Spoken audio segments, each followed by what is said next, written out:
Welcome to VC story teller channel. बालिका का जन्म उस समय हुआ जब कुरुवंश अपनी प्रतिष्ठा और मर्यादा के शिखर पर था।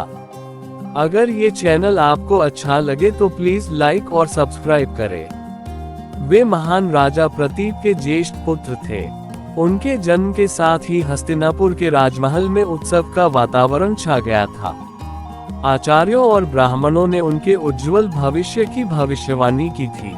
कहा गया कि यह बालक तेजस्वी, धैर्यवान और नीति का ज्ञाता होगा।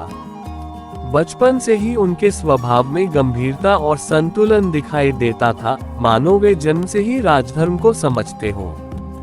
बाल्यकाल में बालिका ने शास्त्र और शस्त्र दोनों की शिक्षा प्राप्त की। वीडियो अच्छी लगे तो प्लीज लाइक और सब्सक्राइब करें। गुरुकुल में उन्होंने वेद, धनुर्वेद, राजनीति और युद्धकला का गहन अध्ययन किया।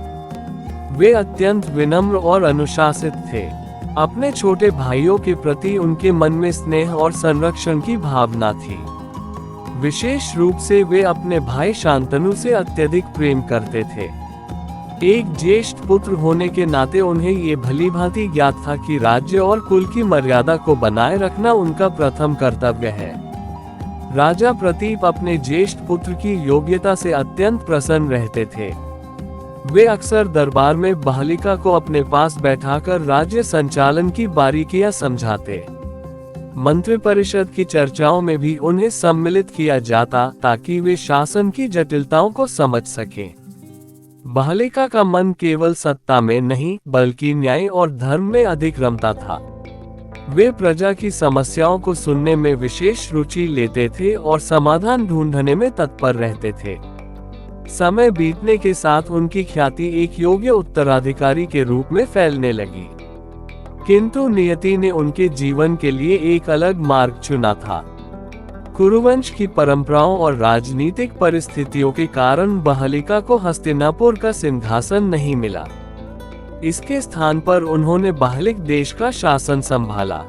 ये निर्णय उनके लिए व्यक्तिगत रूप से कठिन अवश्य था, परंतु उन्होंने इसे राजधर्म और कुलहित में स्वीकार किया। उनके इस त्याग ने उनके चरित्र की महानता को और भी उजागर कर दिया।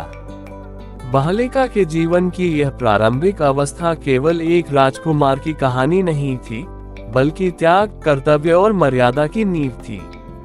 उन्होंने कभी भी अपने अधिकारों के लिए संघर्ष या असंतोष प्रकट नहीं किया।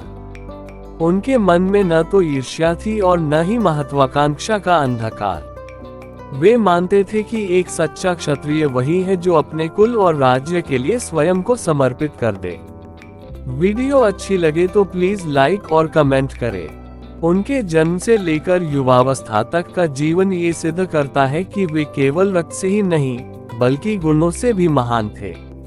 वे जानते थे कि सत्ता क्षणिक होती है, परंतु धर्म और मर्यादा शाश्वत है। इसी भावना ने आगे चलकर उनके जीवन को एक विशिष्ट दिशा दी। वे कुरुवंश के ऐसे स्तंभ बने जिन्होंने अपने आचरण से ये दिखाया कि महानता केवल राजसिंहासन पर बैठने में नहीं बल्कि परिस्थितियों को धैर्य और समर्पण से स्वीकार करने में है। इस प्रकार बालिका का जन्म और प्रारंभिक जीवन कुरुवंश के गौरव, अनुशासन और त्याग की जीवंत कहानी है। उनका व्यक्तित्व ये संदेश देता है कि सच्चा नेतृत्व अधिकार से नहीं बल्कि कर्तव्य और धर्मपालन से जन्म लेता है। अगर ये चैनल आपको अच्छा लगे तो प्लीज लाइक और सब्सक्राइब करें।